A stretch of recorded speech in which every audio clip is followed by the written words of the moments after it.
usted, cada quien tiene una manifestación personal y familiar acerca de este tipo de enfermedades bronquiales. Ahora, la influenza, ya nos describiste, doctor Bonales, la cuestión de los síntomas y las manifestaciones, pero tú dijiste que apenas el 14% del 100% de las enfermedades de este tipo es de influenza. Así es. Entonces el 86 restante, ¿qué? ¿Qué son? Son otros virus, adenovirus, coronavirus, son otros virus respiratorios que causan una gripa estacional, tal cual, que tienen... Gripa estacional, ¿qué es eso?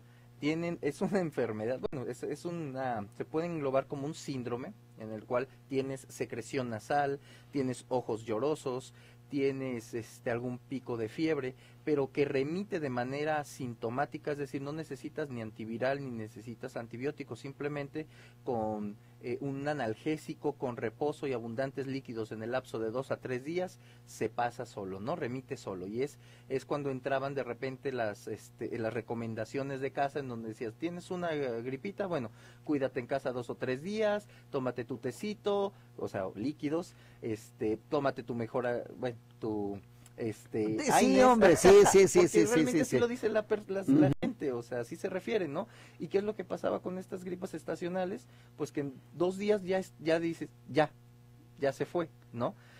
Con respecto a otras entidades patológicas como las bacterias, pues sabemos que inicia de manera, en muchos casos, un cuadro viral y que se sobreagrega una bacteria y entonces ya inician unos síntomas pulmonares o síntomas faringios, pero más agresivos. La fiebre es más agresiva y ya el doctor, al momento de que revisamos, pues vemos ahí las amígdalas con pus, por ejemplo, o cuando escuchamos los pulmones, pues ya escuchamos ciertas características que nos orientan a que es un proceso neumónico o preneumónico en el cual ya hay que iniciar con un antibiótico. En ese sentido, entonces, es muy importante pues ponerse en manos del especialista para que nosotros tengamos y demos el mejor tratamiento en ese momento de lo que la gente necesita. Repito, lo más importante de todo es no creer pues que solamente es una enfermedad la que está circulando, y hay que ser muy responsables en no automedicarse. No automedicarse, caramba. Doctor, bueno, pues tú eres muy jovencito y yo quiero decirte que tuve un maestro periodista de muchos años allá en la prehistoria y él tenía una expresión muy coloquial en relación con este tipo de, ¿cómo dijiste tú? Gripas o enfermedades estacionales. Bueno, decía, miren, no hay otro remedio más efectivo. Cama y mugre durante 3 días. Es decir, no te bañes y reposa, ya. Pero eso era antes, doctor. Ahora ya tú nos estás diciendo y te comparto este comentario. Sí. Dice Georgina, mi nombre es Guadalupe Mora. Yo me vacuné aproximadamente durante 10 años, cuando era vacuna antigripal y no la llamaban influenza. Y déjenme decirles que fue una experiencia muy desastrosa para mí, me fue muy mal. Desarrollé hiperactividad bronquial y es día de hoy que sigo batallando con esa secuela, pero sinceramente yo ya no me vacunaría. Dice, soy personal de salud y gracias a las medidas de seguridad no me he contagiado y vaya que he estado en contacto con pacientes de influenza. La mejor forma de evitar el contagio y la pandemia es cubrir la boca al toser y estornudar y lavarse las manos. Comentario, doctor. Claro que sí, aquí se rescatan 2 situaciones, gracias Lupita por escribirnos, se rescatan 2 situaciones muy importantes y hay que hacer énfasis en ella. Una, las medidas de prevención de contacto, de contagio, con respecto al uso adecuado del gel, al lavarnos las manos, al evitar contagiar a más personas y como personal de salud y como cualquier persona, pues bueno, poner una barrera para evitar que podamos ser contagiados. Lavarnos las manos. Y si hay alguien que esté estornudando, tosiendo, pues bueno, invitarlo a que lo haga de manera correcta, utilizar un pañuelo y este pañuelo desecharlo, no andarlo paseando. Este tipo de situaciones son muy importantes y esa es la clave de cortar con las cadenas de transmisión.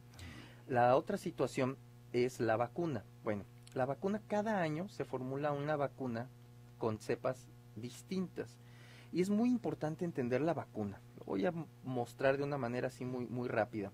Fíjense bien, la vacuna está formulada por de acuerdo a lo que nosotros vemos de la circulación de virus que viene de Sudamérica, del cono sur, que son los virus que van a prevalecer en el cono norte. Entonces, ¿cuándo es el invierno en la región andina? En junio. En este momento es verano. En estos momentos es verano. Entonces, cuando ellos tienen invierno, allá en la región andina, en Centro, Sudamérica, allá es invierno y ya tienen circulación de influenza. Y esa misma cepa, además de lo que nosotros identificamos aquí en nuestro país, pues observamos el comportamiento epidemiológico y la vacuna va sobre esas cepas de influenza. Bien. Cuando se identifican cuáles son los subtipos circulantes con estas variantes, entonces se toma al virus y se le extrae el material genético y, digamos de manera coloquial, se deja el puro caparazón. Es decir, es un virus incompleto, no es ni siquiera virus, es una partícula incompleta sin capacidad de replicarse y sin capacidad de enfermar, solamente es el puro caparazón. Eso es lo que se inocula en la vacuna.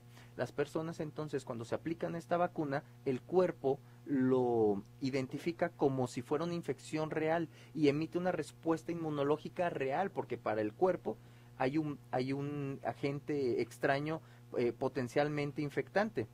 Pero la realidad es que esta molécula no es un virus, esta molécula solamente es el puro caparazón que hace que se active nuestro sistema inmunológico. Entonces, el mito de que la vacuna te enferma, pues es un mito, porque no existe virus vivo que se inocule. Pero sí es cierto que existe una respuesta inmunológica del cuerpo ante la presencia de esa partícula. Entonces el cuerpo reacciona.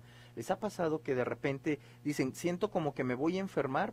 ¿Por qué? Pues porque realmente es una percepción, te sientes más calientito, te sientes más pesado, abotagado, y uno se conoce y dice, es que mi cuerpo en este momento está luchando contra una enfermedad, y ya sabes que si en 12 o 24 horas, una de dos, o te ganó la enfermedad o le ganaste, pero es clásico, ¿no? Identificar ya me estoy enfermando, y de repente eso pasa con la vacuna realmente no te va a enfermar, pero sí te hace sentir que tu cuerpo está atacando a una molécula extraña.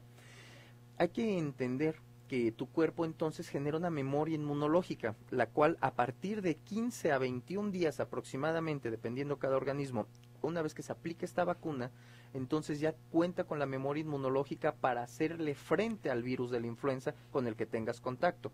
Tenemos entonces de 15 a 20 días en los cuales todavía somos susceptibles a la influenza.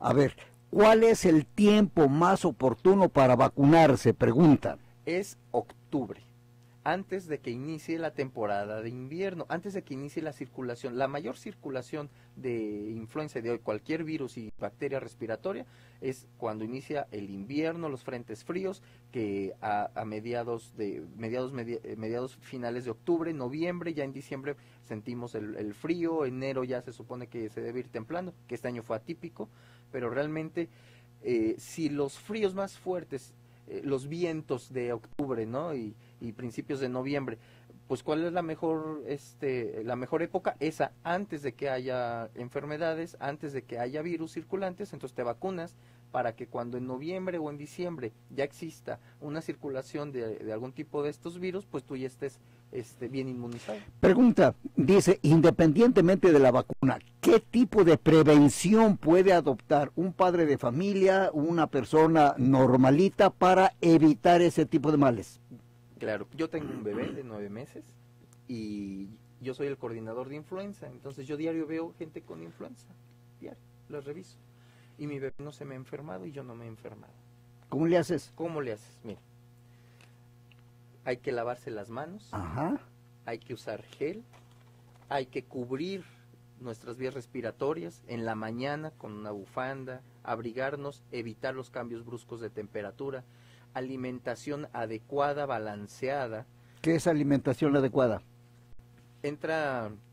Ahí entramos en general a las necesidades de cada persona, dependiendo su edad, sexo y necesidades, pero bueno, hay que tener la cantidad de vitaminas y minerales que te permitan, por ejemplo, vitamina A, C y D en época invernal, está comprobado que ayudan a tu sistema inmunológico a contrarrestar los efectos de las enfermedades respiratorias. Caramba, ¿cómo hay? Bueno, hay experiencias totalmente diferentes, pero muy ilustrativas de lo que está pasando. Buenos días, nos dice esta audiencia.